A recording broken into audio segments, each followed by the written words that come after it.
अस्सलामुअलैकुम। ये second part है इसका, जो हम एनालिसिस कर रहे थे वो डन नहीं हुआ था, कंप्लीट नहीं हुआ था, रिकॉर्डिंग रुक गई थी। So I am doing it again. So what we were doing, we were talking about that if we have in equilibrium, just like I presented it over here. So ये हमारे पास equilibrium है and I just gave it a name.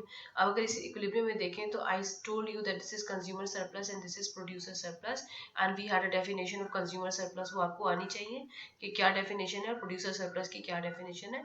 The area below the demand function and above the equilibrium line, price line is the consumer surplus. So practically हमारे पास ये सारा का सारा जो है वो कंज्यूमर सरप्लस है, ठीक है जी. और अगर हम प्रोड्यूसर सरप्लस की बात करें तो producer surplus is the area above the supply function and below the equilibrium price. So ये I have explained it earlier. तो given this understanding of consumer surplus, अगर मैं कहूँगी what is consumer surplus in this diagram, तो you should say कि ये triangle जो है A E P bar, triangle A E P bar is consumer surplus. Similarly, producer surplus क्या है इसके अंदर? It is a triangle BEP bar, BE and P bar, ठीक है जी. और general welfare क्या है इसके अंदर? ये पूरी addition consumer surplus plus producer surplus in total is called general welfare, and that is triangle BEA, ठीक है जी. अब ये हमारे पास एनालिसिस मौजूद है and what we are trying to learn कि अगर हम गवर्नमेंट जो है वो कोई भी पॉलिसी अडॉप्ट करती है, whether it is to support consumer और to support producer, does it really go with the general welfare of the society as well, or what decompositions takes place, because you know, if the government is imposing ceiling price, which is a maximum possible price the producer can charge, it would have to be supporting consumer. तो apparently it's supporting consumer, but इसी तरह से floor price जो होती है वो equilibrium price के ऊपर कोई price होती है, so it is to support producer. So the question is that once government intervene into the market by imposing a price which is not being determined by the supply and demand force but being regulated by government, there could be possibly two prices where the government can impose, the floor price and the ceiling price.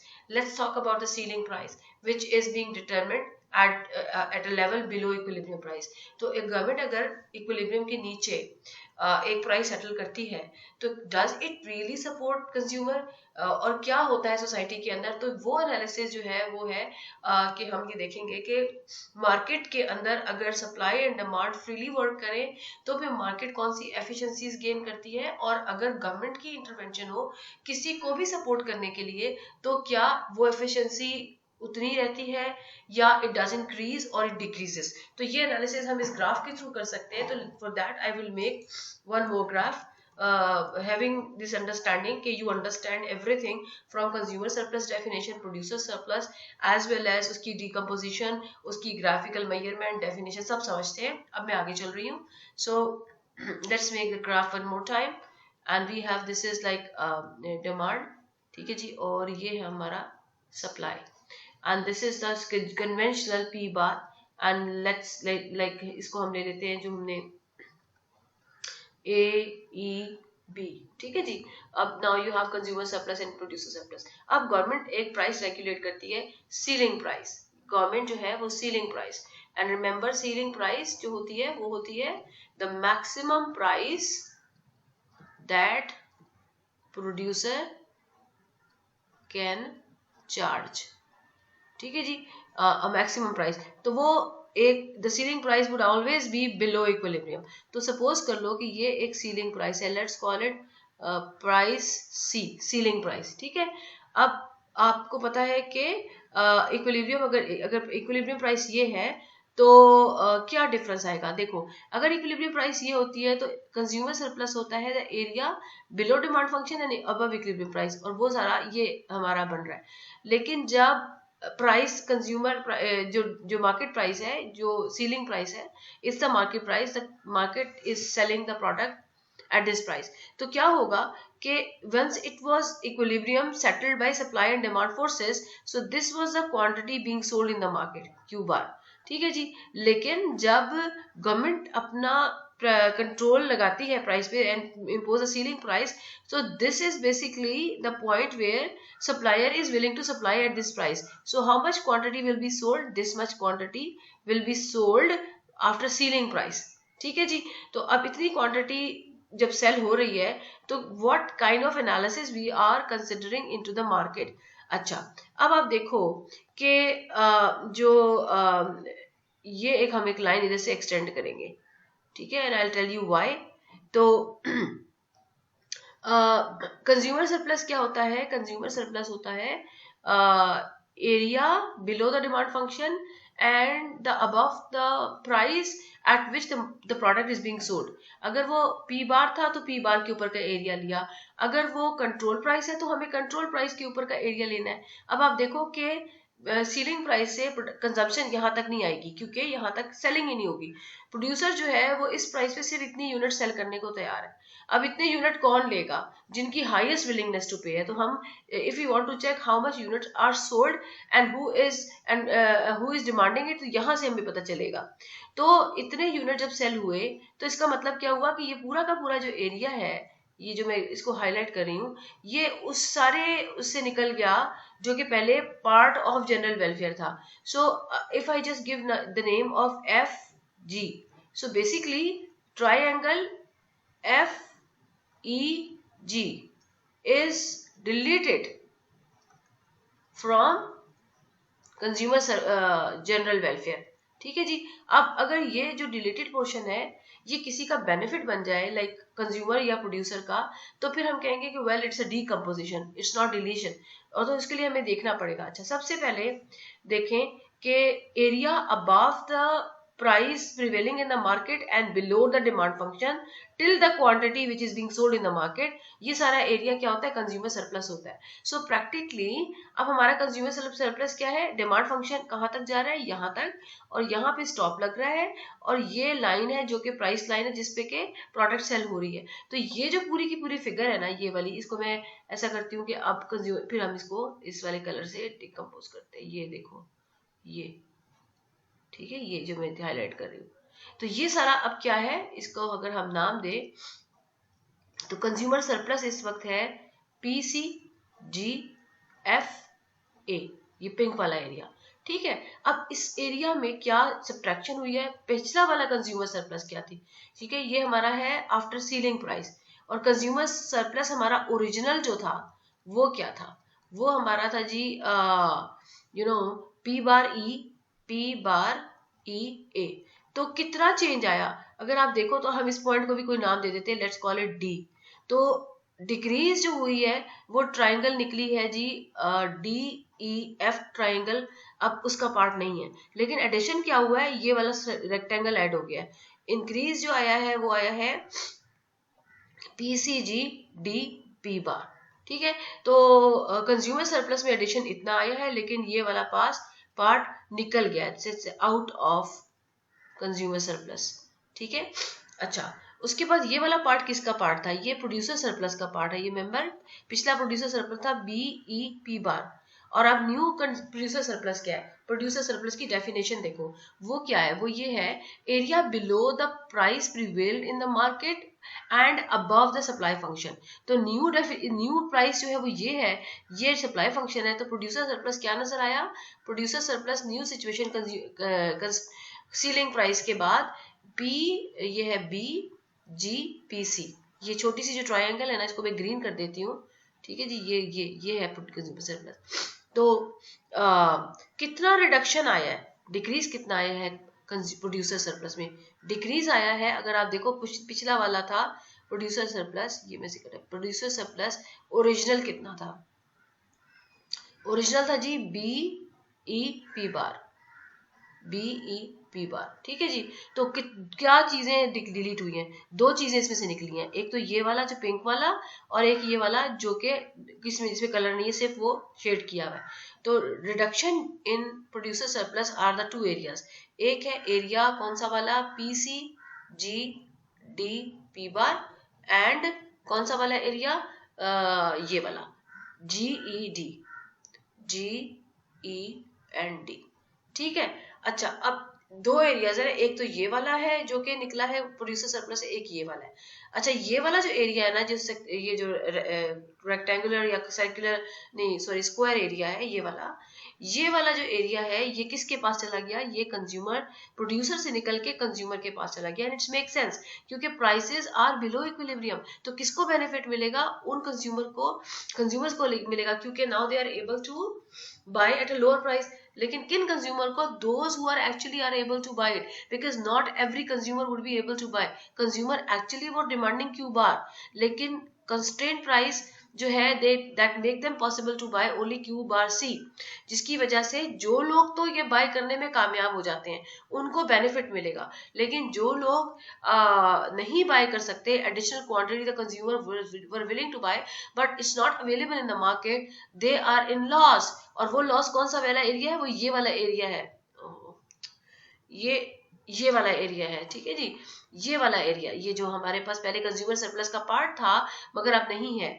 और तो क्या हुआ, पहला consumer surplus था ये देखो, ये मैं पेन की निप कर रही है ना, ये पहला था कंज्यूमर सरप्लस, ये दूसरा कंज्यूमर सरप्लस आया ये वाला, इसमें से सब्ट्रैक्शन हो गई ये वाला पार्ट और एडिशन हो गया ये वाला पार्ट। ये एडिशन जो है कंज्यूमर सरप्लस का एडिशन है, और ये किधर से एडिशन आया, ये प्रोड्यूसर सरप्लस का कुछ पार्ट निकल के कंज्यूमर के पास चला गया। और कंज्यूमर का नेट लॉस क्या है, नेट लॉस में ये वाला एरिया, सो ये लॉस्ट एरिया है, ठीक है जी।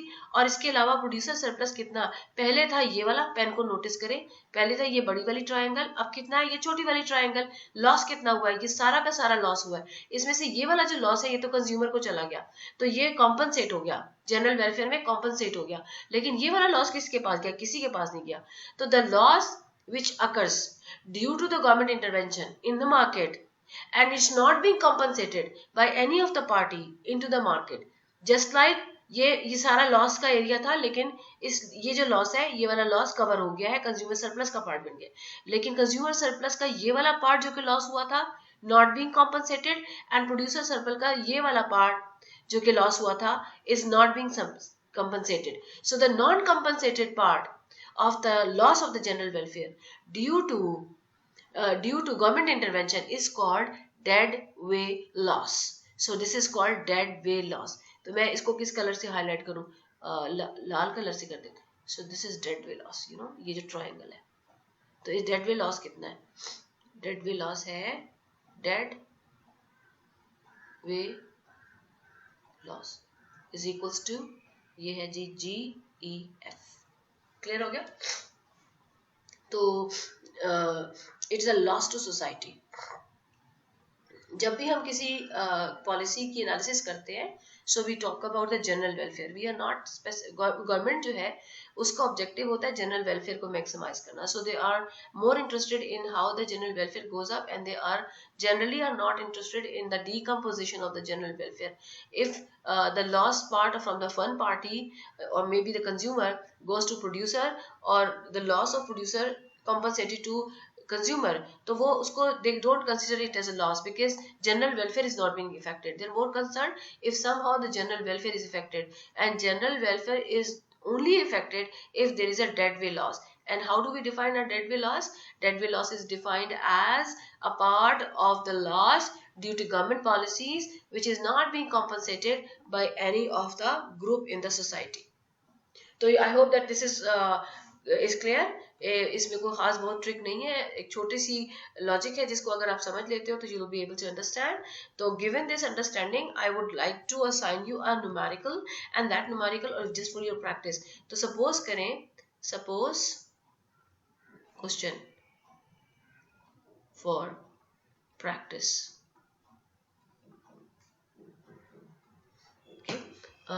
इसको वैसे करती हूँ, टाइप कर देती हूँ.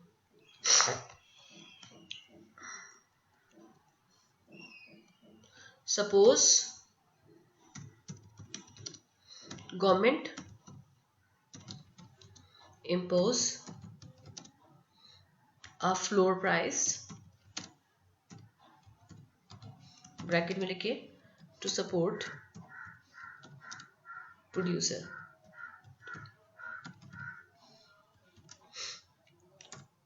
पहला क्वेश्चन इसमें है,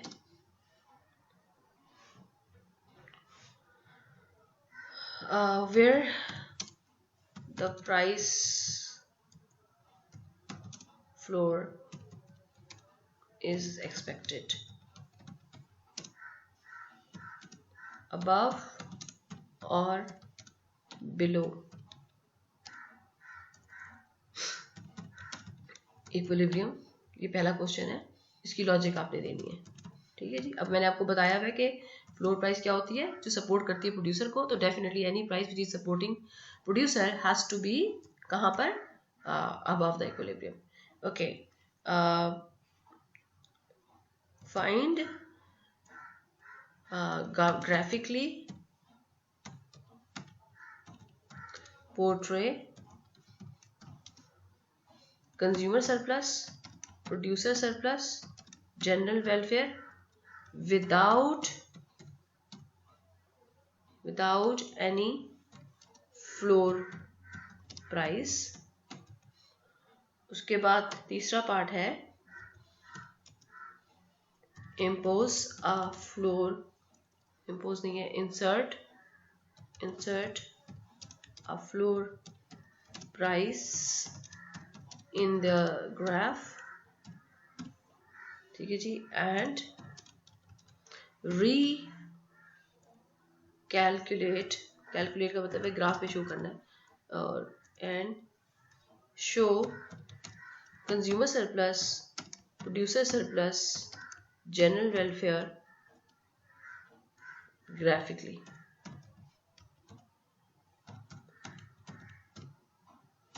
Four, what is dead way loss। ठीक है, इसको हम इस तरह लिखते हैं, dead way loss, मतलब you have to define it and then graphically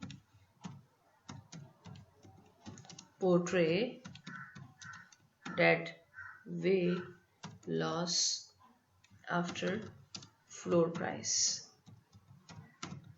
ठीक है, ये आपका है जी क्वेश्चन, जो कि आपने प्रैक्टिस करना है, एग्जाम में आएगा। क्या है इसमें, पोर्ट्रे, ओके, वेट, वे नहीं होता, वेट होता। ओके जी, so this is done, we are done with this lecture. अब नेक्स्ट लेक्चर जो मेरा होगा वो प्रॉफिट मैक्सिमाइजेशन पे है। Thank you.